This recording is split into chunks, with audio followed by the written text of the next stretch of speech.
The serve first way would say, wait a minute, is that stuff serving my audience? Is putting pressure on people to buy on my timeline serving them or not? And again, you have to ask that question. And I'm simply going to say, if you're layering these tactics on because you have to up your conversion because you want to launch at this particular time and get people to buy, that is not about serving. Welcome to the Certified Badass Online Marketing Podcast, where being a badass has less to do with what you wear and what music you listen to, and everything to do with whether you've got the thriving online business of your dreams. I'm your renegade thinking Harvard Law grad turned online entrepreneur host, Bobby Klink. In my years building my thriving business, the most important lesson I've learned is that being a badass online marketer isn't about secret strategies or ninja tactics. It's about doing the basic stuff right and showing the F up. So each week here on the show, you'll get clear, easy to execute guidance on how to build your online business and a swift kick in the ass or two to make sure you're getting it done.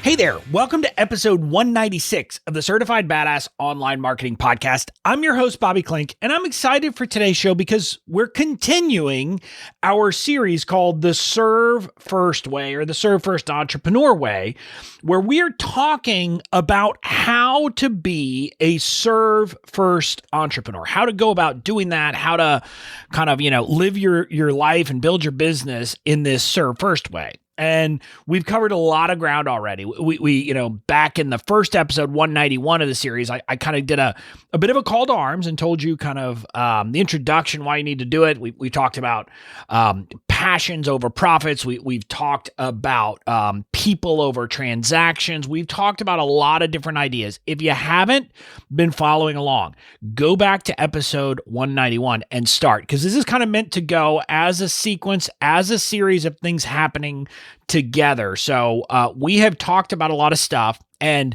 it's all important, and I want you to get that. Now, in this episode, we're talking about an important concept which applies here, which is that the serve first way is about warm over cold. In other words, warm audience over cold audience. And this is something that I really want to stress and we're going to be talking about. So that's what we're talking about today. Now, before we dive in, again, a quick invite. If you haven't yet gotten access to my free training program, Badass Online Marketing University, I would highly encourage you to do it. It is a program that is meant that will kind of replace a lot of other paid courses, and it's absolutely free now and forever. It starts with a marketing foundations. We've got a legal foundations. There's email course. There's a lot of stuff being added over time. And this program, as you're listening to this, if you're listening to it live, it's probably just the marketing program that's in there right now, the foundations. But by the end of March, our goal, we're moving our tech stack over to a different system, and we will have at least 3 more courses, but our hope is to have even more of those added to the university. So you can sign up by heading to bobbyklink.com/BOMU. That's BOMU, bobbyklink.com/BOMU. Now, with that bit out of the way, let's talk about this concept. Now, hopefully, if you're listening here, you kind of have a sense of what warm versus cold is, but I do want to be very clear about what this means. Warm traffic and is basically someone who already knows you. They know who you are, et cetera. And there are different levels of warm traffic. I mean, theoretically, some people would say anyone who's listened to 10 seconds of one of my Facebook Lives is a warm audience. I don't really think of it that way. To me, a warm audience is someone who's really been in my world and been consuming my content. Now, if you've been listening to my podcast but have never been on my list, yes, you are a warm audience because you understand what I'm saying, you understand what I believe, you have those things. If you've been consuming my content and gotten to know me, my personality, my beliefs, etc., you are a warm audience. A cold audience is basically everyone else. It's anyone who doesn't yet know me, who's not in my world, who really isn't connected. And to me, again, someone who's watched 10 seconds, 20 seconds, 30 seconds of one video on Facebook is not a warm audience. This comes up often in the most contexts, just to give you some clarity here. Like when you're thinking about advertising and people will talk about talking to a cold audience with Facebook ads. And even the way people describe it, they will often describe different levels of things. But I want you to understand any audience that is not people who already know you and know what you believe and have been exposed to your message is a cold audience. And that's kind of the distinction we're drawing here. And the reason why this comes up, now, this always comes up because there is some level of, like in selling and in messaging, there's a notion that your messaging, your copy, your headlines, all the things you're doing to sell, they need to match the awareness, the level of awareness of your audience. And there's kind of deep levels here where you have, someone who, there's some people who are problem aware. They know they have a problem, but that's about it. And if you were talking to one of those people and you all of a sudden were talking about your solution in a very specific way, like talking about your product name, people don't even know what your product is. So there's a mismatch, right? So you have to match things up. So that's why often like talking to people who are cold and talking to people who are warm is different. And so that's like a messaging thing that no matter what, when you're thinking about selling, et cetera, you really have to match message to awareness. And when I use selling here, this is selling, but also like even trying to get people to sign up for a freebie. If for example, if I have a Facebook ad that simply said, get your free privacy policy template, and that's all it said, but people didn't even know what that was or whether they needed one or anything like that, there's a mismatch, right? So for people who don't even know this stuff, you got to start with, hey, did you know you need a privacy policy on your website? So you have to kind of do those things. So that's the messaging piece, but that's really not what we're going to focus on. What we're going to focus on at a deeper level is how does warm versus cold play into thinking about serve first and marketing? And you'll remember one of the episodes in the series, if you've listened to it all, is we talked about that the serve first way is about marketing over selling, because marketing is understanding your people, figuring out the right offer, creating the right offer at the right time, creating the right messaging based upon what they need, and all of those things. And when you think about that, you kind of see how trying to sell to a cold audience, it's going to be tough for you to meet this standard, because I kind of paraphrased it when I was talking about marketing versus selling. There's a lot of ways to capture it, but I like to say that when you marketing is about presenting the right offer to the right person at the right time with the right message. And all of those things are very specific. Now, if that's our standard, that's the serve first way, is to present the right offer to the right person at the right time with the right message. If we take that as our given, I'm simply going to ask you this question.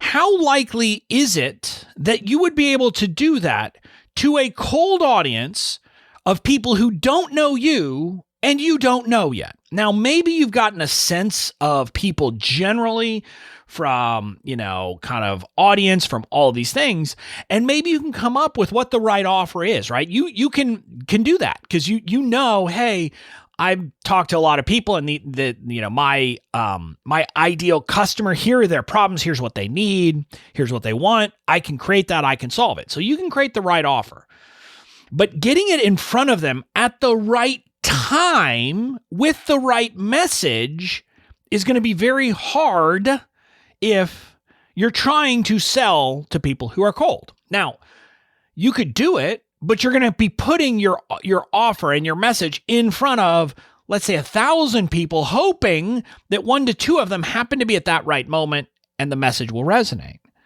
So that's kind of the difficulty with trying to sell to these folks.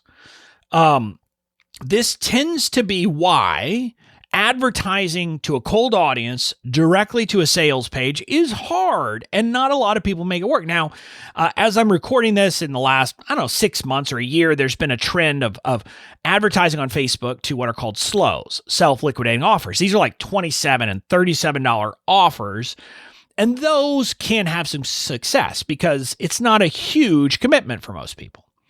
But generally trying to say to someone who doesn't know you, doesn't know anything about you, has never heard your message, has never heard what you're talking about, has never heard you put the kind of, plant a flag and explain what you believe in, is going to be very, very hard. Now, sometimes it'll work. Sometimes you'll make sales, but it's very hard to do. And the way that people tend to make sales when they do that is not a serve first way. And we're gonna talk about that now. This is a common entrepreneurial struggle. I will hear people talk about this all the time. They have an offer, whether it's a course, a membership, but some kind of digital product that kills it when they've launched it to their warm audience. In other words, they're not advertising or anything. Maybe they advertise, but only to people on their email list, and they're sending emails to them.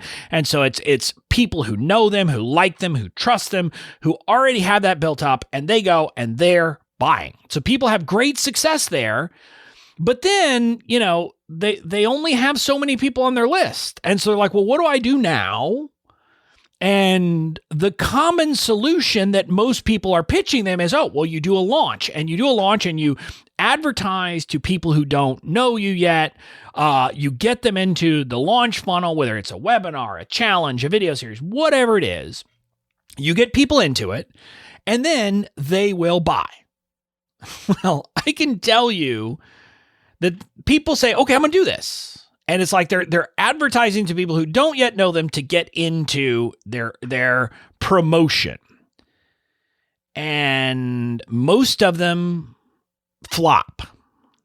They fail. It doesn't work. And what I'll tell you is, I've been part of groups where there are very experienced entrepreneurs who have help from people who are great at all of these strategery and the tactics and all that stuff involved. And even they have a tough time often making money on those kinds of launches.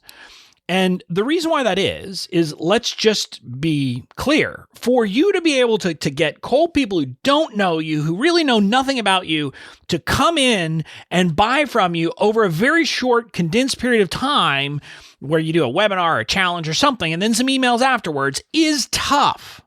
You have to be an expert at messaging. And I don't mean good. You got to be an expert at messaging. You have to be like among some of the best, or get help from someone who is just fantastic at the messaging. But also you have to do all of these things. Like, you're taking what could often be like a months-long journey, and you have to kind of contract it down into a few days. So you got to really agitate the pain, which means you got to kind of like, make sure they feel all of the pain of not solving the problem. And that means you got to do it, and you got to go hard into those things. It means also that you're going to have to, I don't say you have to, but what people do to make this work is they put lots of pressure on people by doing things, by, creating urgency, by creating scarcity, by doing things like saying, like almost by guilting people into it, by saying things like, you have two choices. Either you do it yourself or you buy from me, which is a false dichotomy. Like, there's always more than two choices. But people are using these tactics and these gimmicks. And like, when you look at a lot of the stuff we're taught about the choreography of promotions that are launch-based event promotions, the choreography is about exerting pressure. Now, people won't tell you that. People don't want to admit that that's what it is, but that's what this stuff is. It's using psychological levers that we then use those to kind of ratchet up pressure to force people to make a decision, and to make this decision in short order. And so people think, okay, when I struggle to launch to a cold audience, I've got to get better at this. I got to get better at these strategies. I've got to find some other thing to layer on top of this strategy to make it more effective, to up my conversions, to get more people to show up, to slightly increase the number of people who showed up who then buy. And it's about figuring out these gimmicks and these advanced strategies and all that, because I've got to get really good at selling to a cold audience. This is the traditional mantra in the online marketing space. That's not the serve first way. The serve first way would say, wait a minute, is that stuff serving my audience? Is putting pressure on people to buy on my timeline serving them or not? And again, you have to ask that question. And I'm simply going to say, if you're layering these tactics on because you have to up your conversion because you want to launch at this particular time and get people to buy, that is not about serving. Again, when you go back to the episode we did where I talked about marketing versus selling, and there was this great quote by Theodore Levitt who said that marketing is focused on the buyer. Selling, by definition, is on the needs of the seller. Selling, by definition, is about me saying, I need to convert this product into money for me. And that's what we're doing when we say, well, they don't know me yet, but let's get them in and sell it to them because I need them to buy now during this launch.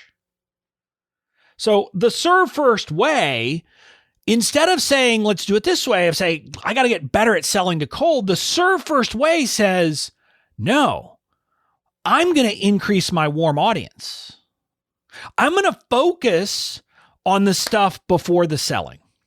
I'm going to focus on bringing people in, nurturing them, building them so that they get to know me, they can make the right decision at the right time for them.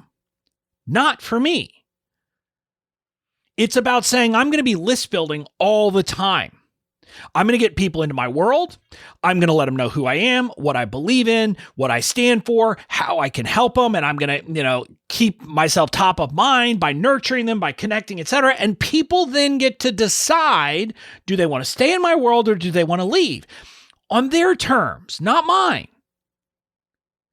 And I do it that way, and I take them on a journey so that they then understand all of these things, and I educate them and we serve them so that they understand what they need, how I can help them if they want it. But I don't say, and then I'm going to put a lot of maximal pressure to make them buy. No. And see, this is the problem where the current model is based on this. We have to kind of over and over again increase our audience by selling more and more to a cold audience, bring more people in who don't know me and immediately try to sell to them. This is the model. This is what everybody's doing because they're not willing to step back. And that is because it's not about serving. Sorry, not sorry. Serving and the serve first way is about saying, no, I'm going to figure out what serves people and giving them time, allowing them to make a decision, not by putting maximal pressure, is always the better way. Now, again, I want to be clear. People are going to say, well, but we need to sometimes make them make a decision. And here's what I'm going to say. If you have to create urgency, if you have to create a false reason why they have to decide now to actually have them decide, yeah, I do need to make this decision now, that, in my view, is a problem with your offer. And I know people are going to want to hear this, but what I'm saying is if the only way to actually get them to say, oh, yes, I have this pain point and I need to solve it, and if I don't solve it now, I'm going to have a problem. I mean, if you're addressing a real demand that's in the market, a real need, a real problem, you don't have to do that crap. Like with the legal stuff, I don't have to do that crap. I say, look, the longer you go without this protection, if you do these relationships without getting agreements in writing, you're putting yourself at risk. See, I'm not creating urgency. The urgency already exists. But I don't pressure them. And I tell this story all the time. There's this woman in my audience named Melanie, who is one of my brand evangelists and has been for at least, I don't know, as I'm recording this, at least 2.5 years. But she didn't buy from me for the first year she was on my list because she didn't need it. She was not yet at the point of needing to buy my legal stuff. And now I could have created some false urgency for her by putting pressure and doing all that and saying, oh, blah, blah, blah. No. See, I was offering a product that met an actual demand in the market. And so all that stuff was there. So that's kind of a distinction here I want you to get, is that if you have to use psychological levers and layer things over and again to put pressure on people to feel the reason, to create this pain point for them to say, oh yes, I gotta make a decision. My question is, are you really addressing a real pain point? And so maybe instead of figuring out a way to up the pain, you figure out a way to create a product, the right offer that meets an actual demand that is actually there, that there is actual urgency when people are at the right moment and ready to buy. That is the way you're going to do it. And so that's why I say that selling to a warm audience is fits in here, because what you're doing is you're saying, hey, I'm going to warm you up. I'm going to introduce you to this product, and you're going to get to make the decision when the time is right for you. See, the cold versus warm is largely about this at the right time element of making the right offer to the right person at the right time with the right message. When you're only marketing to warm audience, or focusing on marketing to warm audience, and I want to be clear, you're always going to have some cold audience. People randomly buy. It happens to me. I have people who do it, but they're not really cold. So maybe they heard me or someone else told them about me. And so in some sense, it's kind of borrowed warm audience. Someone said, hey, you need legal templates, go to Bobby and buy them. But the notion is that that's how it tends to happen for me, but I'll have some cold people come in randomly and decide. So, but when you are not focused on cold and instead focused on warm audience, what you're doing is you're focusing on engaging, on connecting, on taking people on a journey and trusting that they are going to purchase when is right for them. This is why I don't use the closed cart model anymore, except for things where you need to have a cohort. Like my coaching program right now, we will do cohorts because it makes sense. They get to know each other. They help each other. So it's helpful if it's one group together, right? And not open all the time. But that's not about me. That's about serving them. So this is kind of why I'm saying you have to do this. And this is where kind of the badass online marketing framework that I've put together fits into things. Now, if you haven't heard me talk about this framework, this is it's kind of the framework of marketing that is in the Online Marketing Foundations course within Badass Online Marketing University. I walk you through this. There's kind of the introductory module about mindset issues, about introducing the framework, and then there's 3 modules, 1 module per piece of the framework. And if you don't know it, the Badass Online Marketing Framework is commit to lead an audience, connect with your audience, convert your audience to buyers. And generally, all of these things are happening all the time, but the concept is it's kind of an ordered thing. You start by committing to lead an audience, and this means niching. It means finding the right thing, finding your message, finding your passion. When we talked about passions over profits, this is part of finding that business that you have a passion for so that you will be a leader for it. And then it's about connecting, which is about taking the time to build the relationship with content, with emails, with being you, with letting them get to know with you, with social, with all of that stuff. And then the converting is making the right offer and making it at the right time. So you can see how this process, what you're doing is, instead of saying, I'm going to try to sell to a cold audience, you say, no, I'm going to try to attract a cold audience who they don't know me. And maybe I do that with content. Maybe I do that with ads into a freebie. Maybe I do that with some crazy freebie called Badass Online Marketing University that gives a ton of value, but brings people into my world, my way of thinking, so that they get to know me. And I give them time, or you give them time under this, because you bring them in cold, and then you connect with them. And you connect with them with your content, with your social, with email, by spending time with them. and letting them spend time with you, with your message, with all of these things. And only then do you go to sell them. And hopefully you can kind of see how this approach is not about selling to a cold audience, and it solves the problem of, instead of saying, oh, I need to get a bigger cold audience, I need to advertise to more people. No, you say, I need to bring more people into my world. I need to serve them for free during the connection phase. And then when it's right for them, they will convert.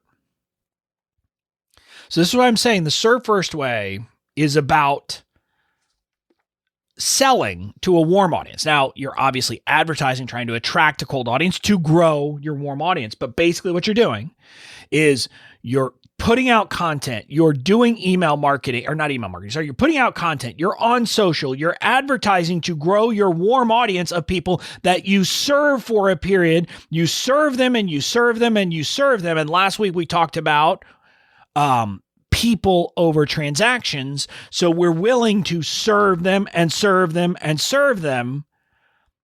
And then, again, by the way, let's just be honest, serve first. It's almost in the name there. I served them a heck of a lot. And it's not like there's some magic amount that I have to give before I ask. No, that's not what I'm saying. But I'm willing to serve the living heck out of them before they buy. And then they're warmed up and they buy. See, that is a serve first business. So that's kind of it for this concept that we're talking about this week. And this is hopefully you're seeing how all of these threads come together, how all of these kind of shifts in the way we go about it, they're linked. It's not like there's one concept that overrides the other and they're independent. No, these are all kind of related themes that come together as a whole. But I wanted to pull them apart so you could see how all of these different things are about serving first. And next week, I mean, maybe you've heard this week, you're hearing, wow, this sounds like, I can't be in a rush. Well, next week, we're going to address that very specifically. Next week, we're going to be talking about the fact that the serve first way is a long-term approach, not a short-term approach. But just so you know, it's not just about the actual journey you take people on. We're going to talk about how the serve first way is also what creates a business that will be here for the long term. So next week, we're talking about long-term versus short-term. And that is is it penultimate? It's the second to last episode in the series. So that's what we're talking about next week. I'll look forward to seeing you then. Now, if you haven't listened to the other episodes, go back. You should be listening to episode 191 and starting and going through this. And again, if you're liking this series, if you're liking the podcast generally, I'm going to encourage you to be a serve first entrepreneur. And what I mean by that is share this podcast with people. If people you know who are entrepreneurs need to hear this, share it with them. Tell them to come and listen. Now, yes, am I asking you to help bring in a cold audience and make it more for me? Yes, but only if it's helpful to them. I don't want you to telling someone who doesn't need to hear this. But if you're liking this series, please share it with people. Serve other entrepreneurs so they can hear this message and get all of this content for free so that they can start building a serve first business too. That's it for this episode. I'll see you again next week.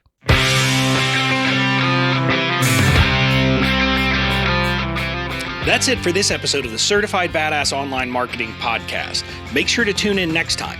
And in the meantime, go out and build the badass business of your dreams.